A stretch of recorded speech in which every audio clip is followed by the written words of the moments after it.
The controversial attacks on World Trade Tower on September 11 has abruptly changed the phenomenon of terrorism and thus the socio-economic and geopolitical dynamics of the world. The Bush administration first bullied the then military ruler of Pakistan, General Pervez Musharraf, and then gave him opportunity to legitimize its rule by joining the US's war on terror, as his predecessor General Zia-ul-Haq did in 1980s. Being a frontline ally and a blind follower of the US policies, Pakistan faced the major brunt, and the war, which started from Afghanistan, entered Pakistan and soon reached its urban centers. It's been 10 years now, and still the acts of terrorism are threatening the law and order situation, violating human rights, damaging basic infrastructure and economic opportunities. According to Economic Survey 2010 and 11, Pakistan needs enormous resources to improve its economy, as war on terror has caused a loss of around $68 billion to the country in last decade and has deprived it of economic development and empowerment. The cost of war includes a loss of livelihood, destruction of infrastructure, capital flight, and hence the deterioration of overall economy.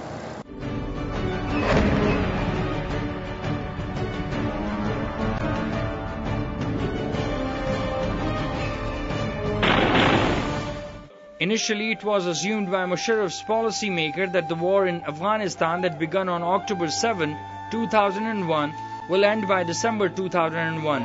Normalcy will resume from January 2002. The Taliban government will be ousted and some low-intensity fight will continue. But life in Pakistan will remain normal, and the additional increase in freight cargo and war risk premium will be removed. But these assumptions of military and civil establishment did not materialize, and instead the war continued and has taken its toll on citizens of Pakistan. In addition to it, the US spy agency CIA and a private military company Blackwater spread its network across Pakistan to destabilize it even further. Experts believe that the recent incident of murdering two innocent Pakistanis in the eastern city of Lahore by a CIA contractor, Raymond Davis, was just a tip of the iceberg. According to South Asian terrorism portal, around 2,894 terrorist attacks occurred in Pakistan during last decade. This tells us the death casualties of over 33,000 people. To find out the official view, I sit down with Mr. Kaisar Bengali, economic advisor to the Chief Minister of Sindh, and here's what he had to say. Whenever there is a war, the impacts are heavy and always negative.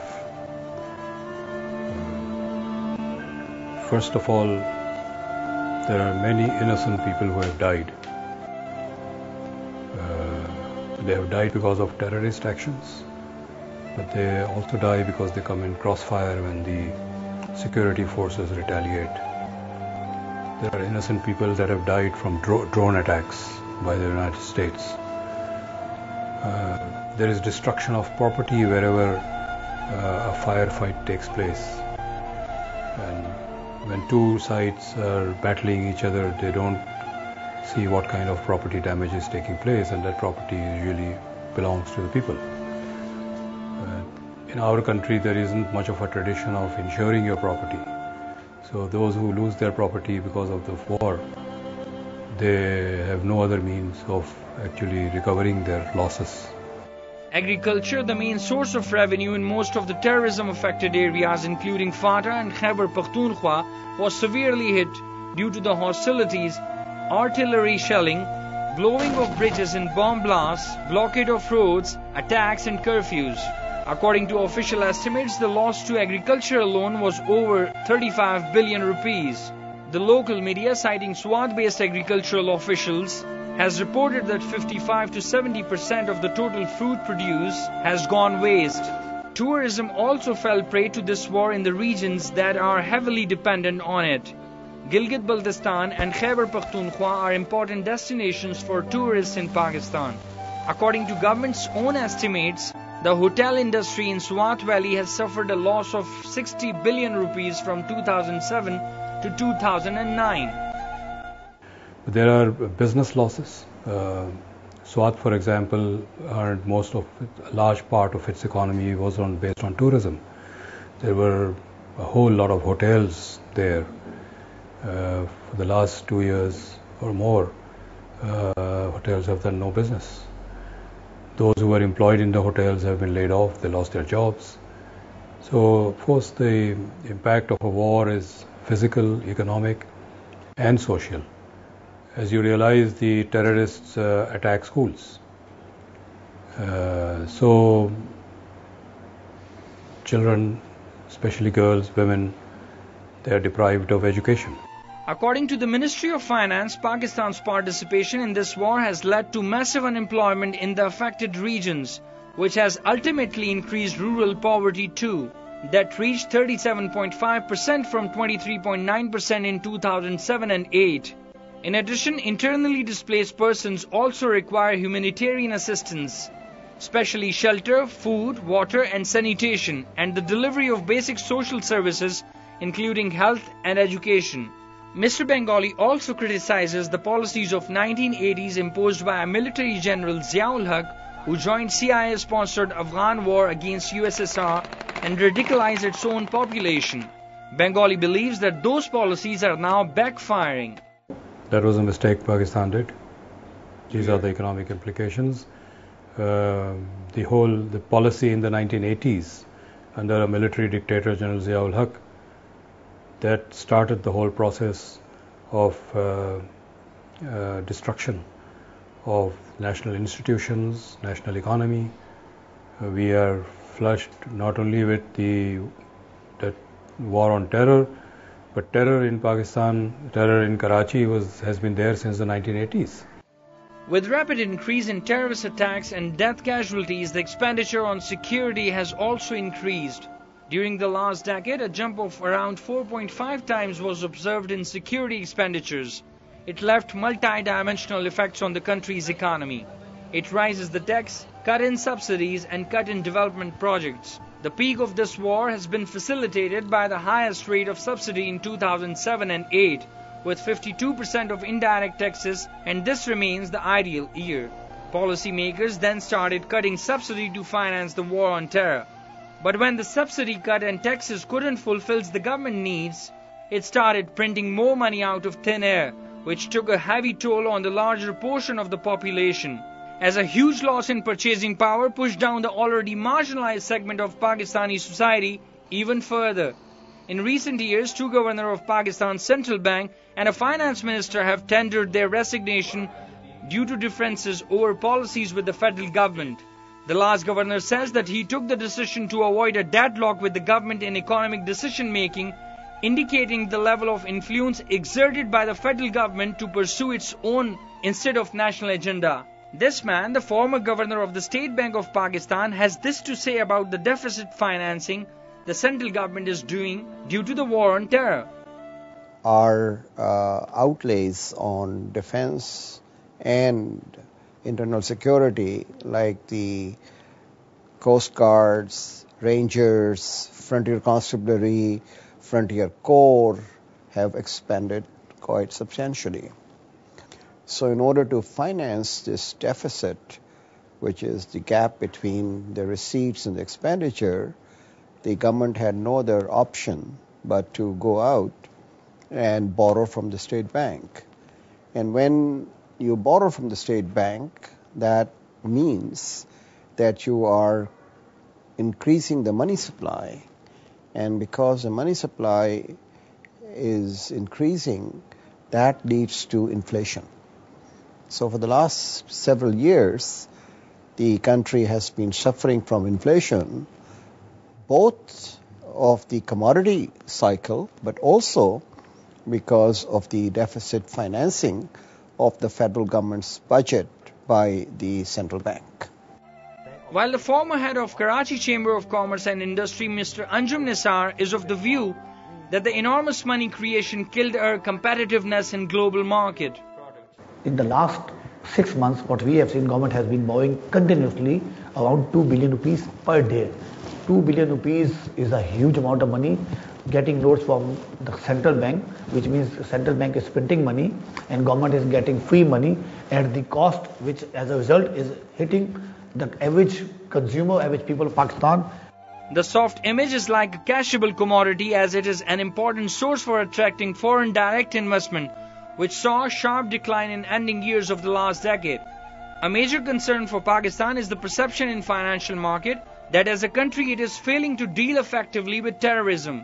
In such a situation, markets face high-risk premiums and the cost of protecting assets rises, reducing investment inflows. Pakistan's perception in the war on terror has led to an excessive increase in the country's credit risk. Since we started the war, the participation war on terror, people stopped coming to Pakistan. There are travel advisories. There are higher insurance premiums for goods and services to be procured. There are cancellations of orders. That's what we have been facing for the last 10 years. Over the estimates of damages of this war, there are disagreements among economists who are towing the government line and just focusing on the physical or tangible losses, and those who include soft or intangible losses as well, like the loss of image and negative messages from the travel advisories of allied and non-allied countries in the war on terror. The biggest loss is to the reputation of a country, which is then classified as a high-risk country. And therefore, anyone outside that country who wants to trade with that country builds that risk factor into the pricing mechanism. And as a result of that, we suffer because we are at the receiving end of this spectrum. So $68 billion may be the amount of perhaps the estimate of the physical infrastructure that we've lost out. But the point is, the continuous loss that we have been suffering for 3 decades in the form of additional prices built into every transaction that we enter into with the rest of the world, that has not been calculated. If you add up all that, it will go beyond, I would think, $200 billion. That's the real cost. These are very independent economists have also calculated the same amount. So it's not just Ministry of Finance. I think there are people who have published these estimates who have nothing to do with the government, and they come to almost the same conclusion. I mean, there are maybe some differences of order of magnitude, but it is almost the same amount. Dr. Shahida Wizarat, an independent economist and writer of a book, Fighting Imperialism, Liberating Pakistan, also disagrees with the government estimation of war losses. She considers Pakistan's association with the US in war on terror as buying destruction. And that was what she had to say about the war and the compensation Pakistan got so far from the US. Pakistan has lost as much as $100 billion as a result of destruction and devastation of the infrastructure and other, the cost of the war.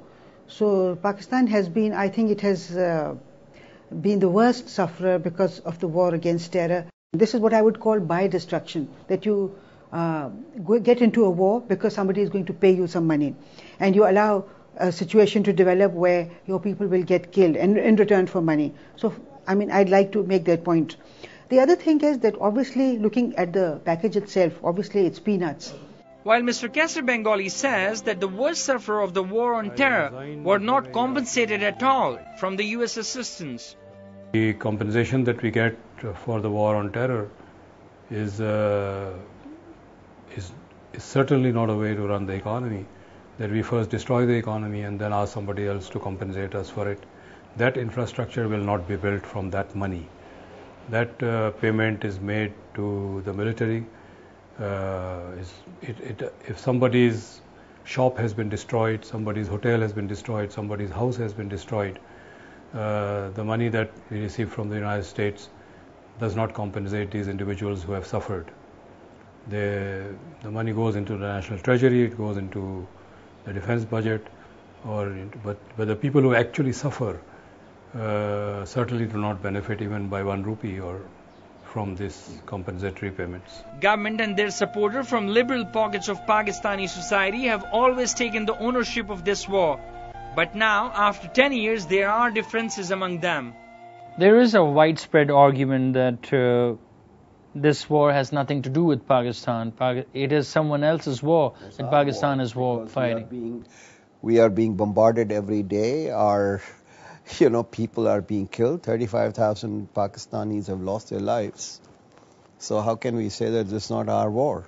A country which was not conquered by anyone, right from the Persian Empire right down to the British Empire. No one thought of doing that. The British tried to do that. We had 2 Afghan wars, and after that they gave up. The Russians were the only bright people who thought they could conquer Afghanistan. The fact is, it remains unconquered even today, in spite of the fact that you have hundreds of thousands of European soldiers, American soldiers. It hasn't resolved the problem. So that war became our war not because we wanted that to become our war. That was the gross miscalculation of Ziaullah that made it our war. And then later on, you see, our dear friend General Pervez Musharraf, he did the same. If we go 10 years back, obviously it was not our war, and it could be avoided. But today, when we talk today, we are sitting in 2011. I think this is now our war. We have to fight it. We have to bring this war to an end, because it is hurting our economy very badly. It is hurting our perception, and we are suffering a lot. You see, we have sometimes, even if we take the government figures, they talk about that due to this war, the government of Pakistan, the people of Pakistan, the economy of Pakistan has lost about $68 billion, which of course is a huge amount.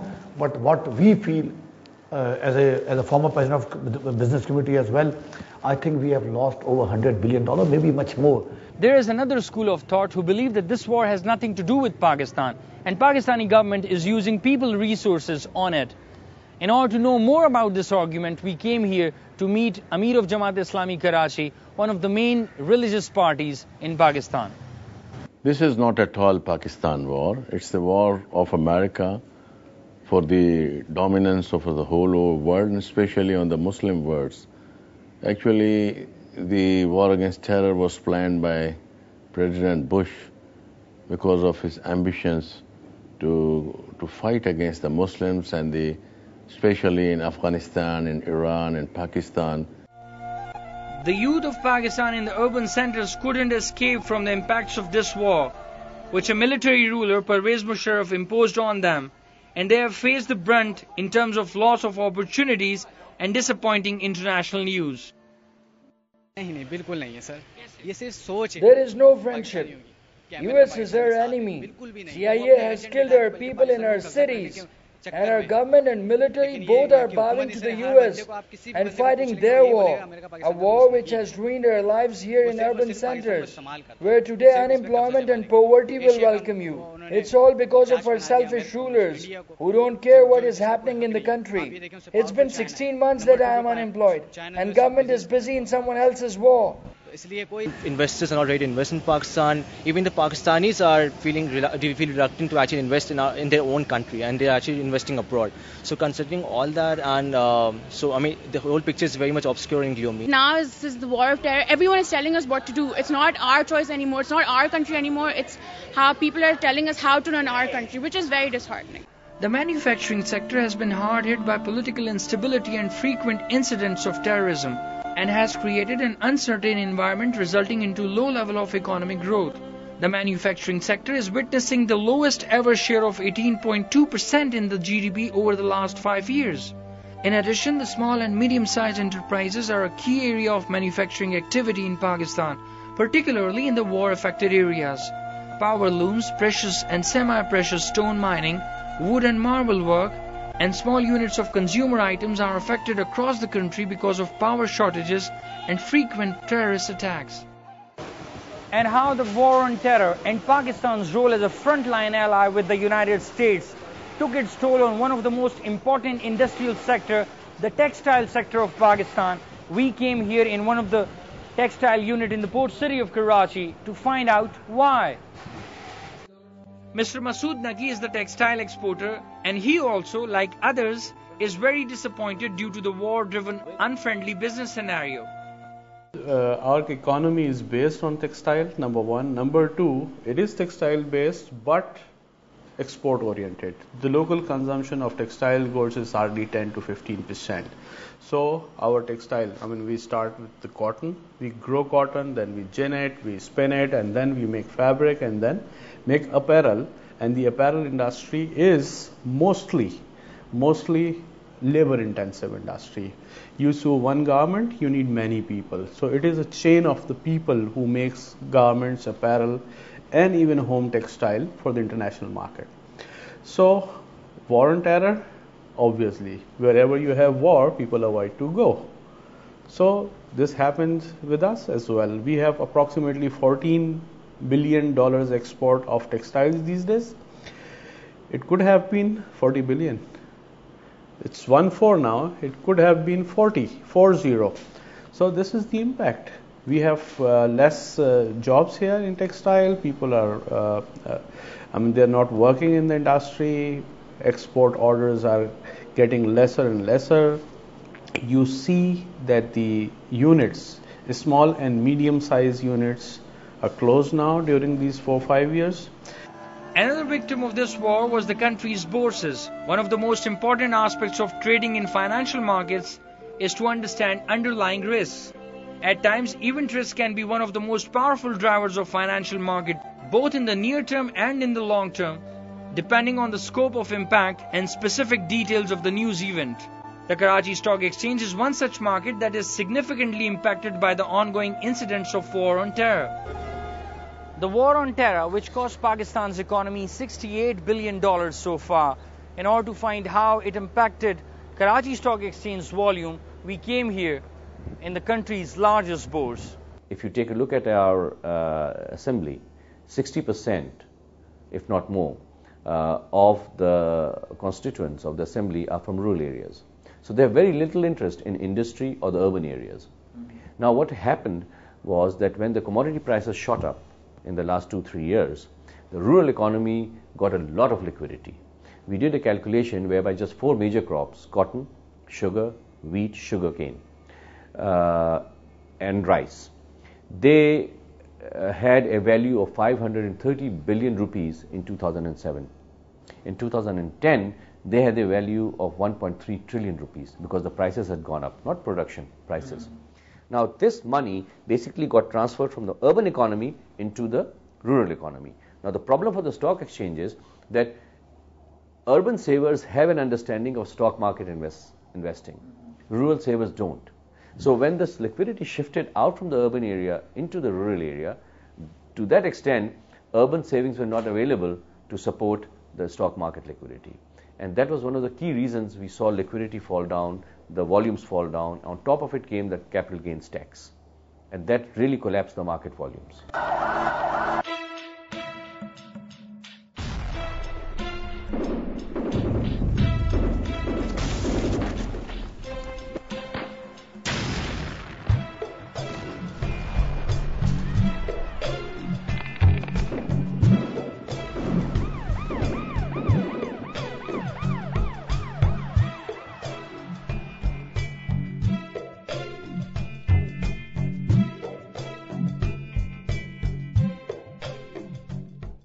And their alliance, because of economic reliance, the people of Pakistan are determined and hopeful that the bleeding nation will emerge from this crisis as a self-reliant and prosperous nation.